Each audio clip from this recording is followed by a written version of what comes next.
Good morning বন্ধুরা, কেমন আছো সবাই? অবশ্যই কমেন্টে জানিও। আমি কিন্তু বেশ ভালো আছি। চোখের নিচে দেখো মাস্কারা লেগে ভূতের মতো অবস্থা হয়েছে। আসলে খুব সকালবেলায় ঘুম থেকে উঠেছি, সেই 4:30টার সময় উঠে স্নান করে রেডি হয়ে তত্তর করে রেডি হয়েছি।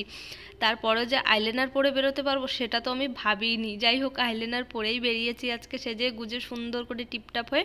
আর আমার মাম্মাকে দেখো স্নান করাইনি, কারণ এই সকালে ওকে স্নান করানো যাবে না। তো এখন যেহেতু ভীষণ গরম, কিন্তু সকাল তো সেই জন্য তেমন একটা গরম লাগছে না। আর আজকে পুরো ফ্যামিলি মিলে আমরা যাচ্ছি দক্ষিণেশ্বরে পুজো দিতে, চিনির মানত পরে বলছি তোমাদেরকে। তো বাড়ির সামনে দাঁড়িয়ে আছি বাসের জন্য, আজকে বাসে করে যাব আমরা। আর সঙ্গে আছে কিন্তু মামাকে নিয়ে যাচ্ছি। মামা আমাদের ওই বেড়াতে এসেছে কিছুদিন আগে। অনেকে হয়তো জানো, অনেকে জানো না। মামা শ্বশুর কিন্তু আমাদের বাড়িতেই থাকতো।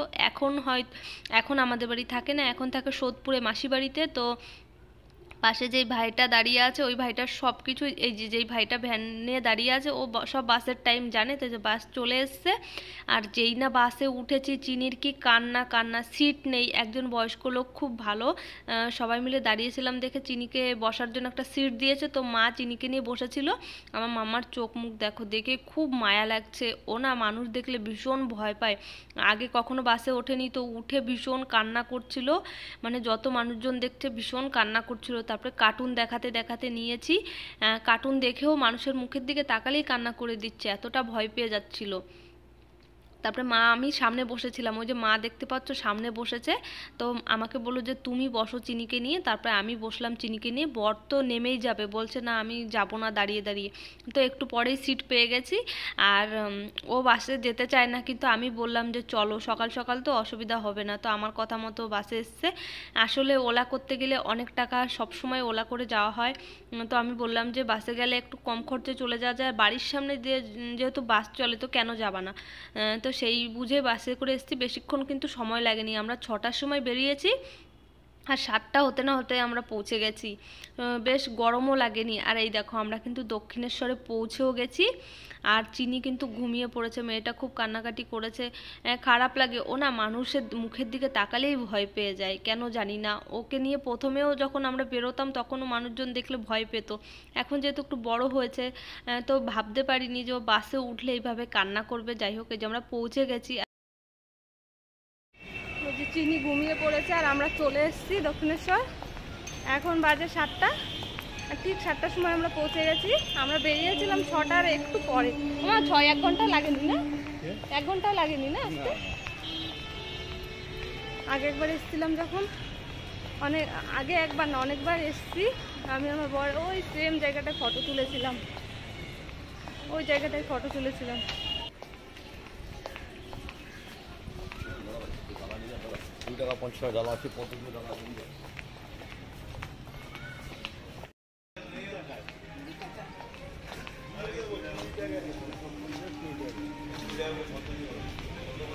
সব বাসগুলো আমাদের বাড়ির সামনে থেকে চলে। আর দেখো ধারে কাছের মানুষ ট্রেন ফেল করে, যেটাকে বলে আর কি। মানে আমরা কখনোই বাসে করে যাওয়া আসা করি না, কারণ কোনো বাসের টাইমিংই জানি না আমরা। আজকে ওই ভাইকে শুনেছি দেখে আমরা কিন্তু ওলা করে আসবো করে বেরিয়েছিলাম, কিন্তু ওই ভাই বললো যে বাস যাচ্ছে বাড়ির সামনে থেকে, ওলা করে যাবে কেন? তো আমি বললাম যে চলো তাহলে বাসে করে যাই। তো বাড়ির সামনে থেকে তো সব বাস যায় জানি, কিন্তু কোন বাস কখন কোথায় যায় কিছুই জানি না। তো এবার থেকে বাসে করেই যাব, একদম কম টাকার মধ্যে চলে আসা যায়। আর ওলা করতে গেলে 600 700 800 টাকা তো নিয়েই নেয়। আর সবসময় ওলা করেই আসা। এখনো ভিড় জমেনি,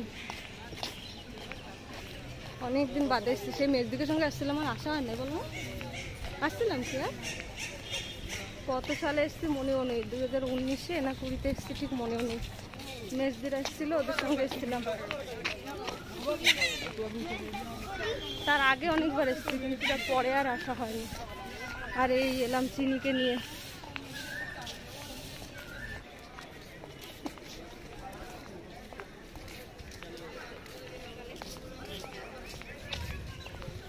এখন যাচ্ছি দালানিতে সামনে, এখান থেকে দালানি।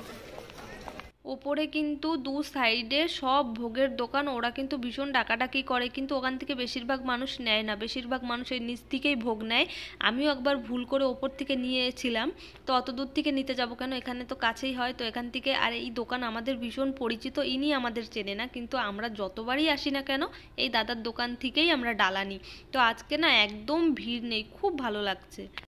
পুজো দেওয়া কমপ্লিট, একটু সময়ের মধ্যে পুজো দিয়ে চলে এসেছি আমরা, লাইনে দাঁড়াতেও হয়নি। আর ওইখানে ছোট্ট কাটবেলে এখন একটু চিনিকে খাওয়াবো এখানে বসিয়ে, তারপরে যাবো একটু ছবি তুলবো। ওই দেখো রোগা অনেক,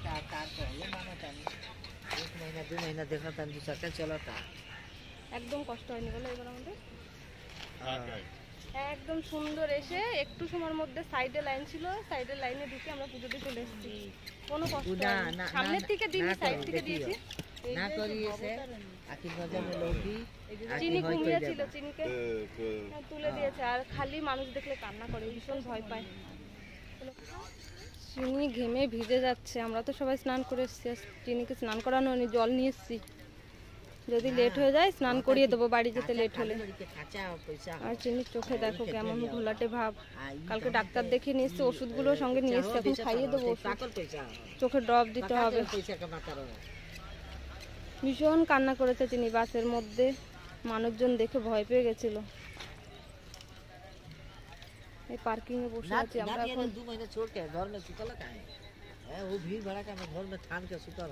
চিনিকে যেহেতু ডাক্তার দেখিয়েছি, তো ওষুধ দিয়েছে, ওকে টাইমে টাইমে ওষুধ খাওয়াতে হবে, সকালেও ওষুধ খাওয়ানো হবে ওকে, সেই জন্য ওকে দুধ খাইয়ে নিচ্ছি। আর খিদেও পেয়ে গেছে চিনির, আর খুব গরম পড়েছে, দেখো ওকে হাত পাখা দিয়ে হাওয়া দিচ্ছি। আর বর নিয়ে এসছে মৌসম্বির জুস, তো আমি খাবো না বলছি, তারপর আমাকে বলছে যে না খেয়ে নাও, গরমের মধ্যে পেট ঠান্ডা থাকবে, তো খেয়ে নিয়েছি। ভালো লাগেনি আমার, যেহেতু আমার বাইরের কিছুই খেতে ভালো লাগে না।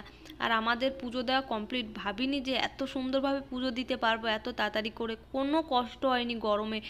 যাই হোক পুজো দিয়ে এখন যাচ্ছি, বরকে বললাম যে চলো বেলুড় মঠে যেয়ে আসি, এখান থেকে তো বেলুড় মঠে যেতে গেলে 12টার আগে যেতে, আর এখন 7টা সাড়ে 7টা বাজে, তো ভাবো আমরা কত তাড়াতাড়ি পুজো দিয়ে নিয়েছি, এখনও দক্ষিণেশ্বরে কিন্তু কোনো ভিড়ও নেই।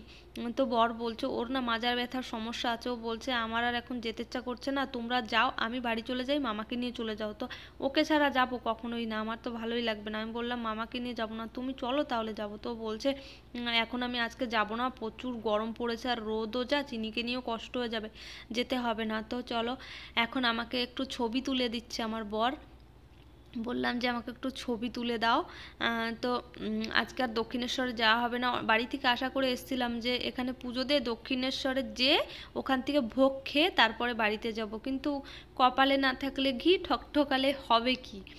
যাব বলেছি, বরের ইচ্ছে নেই যাওয়ার, আর আমি জোর করিনি ওকে, কারণ ওর মাজায় ব্যথা, আর ও দাঁড়াতে পারবে না বেশিক্ষণ।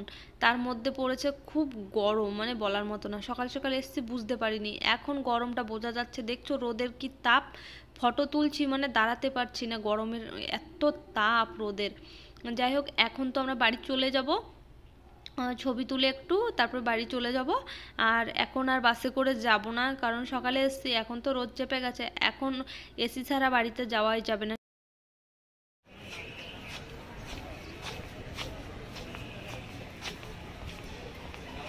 চিনি, এই চিনি,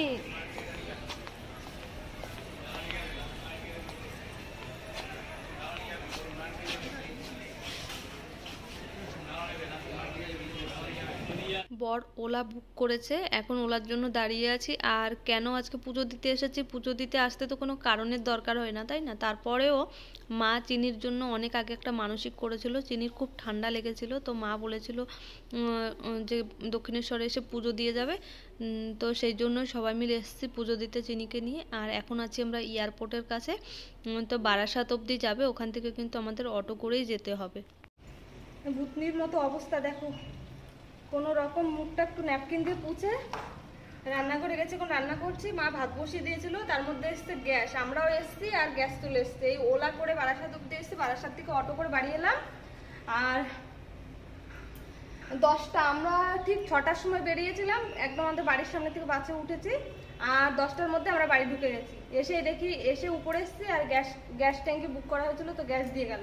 আর বর গিয়েছিল বাজারে, ও বাজার থেকে মাছ মাংস দুটোই নিয়ে এসছে, তো মা খায় না চিকেন, সেজন্য মায়ের জন্য মাছ ভাজা করব, আর লাউ শাক নিয়ে এসছে, লাউ শাক রান্না করব, আর চিকেন রান্না করব আমাদের জন্য।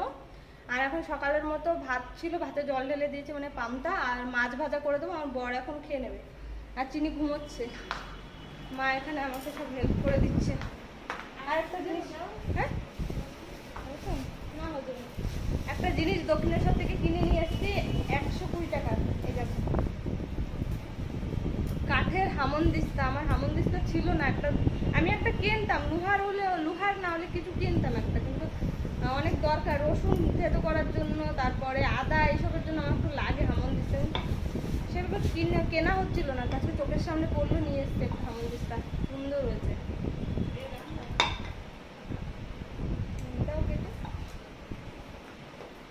দেখেছো সুন্দর না, কাঠে ভারী আছে, ভালো। চলো আমি রান্না করে নিই।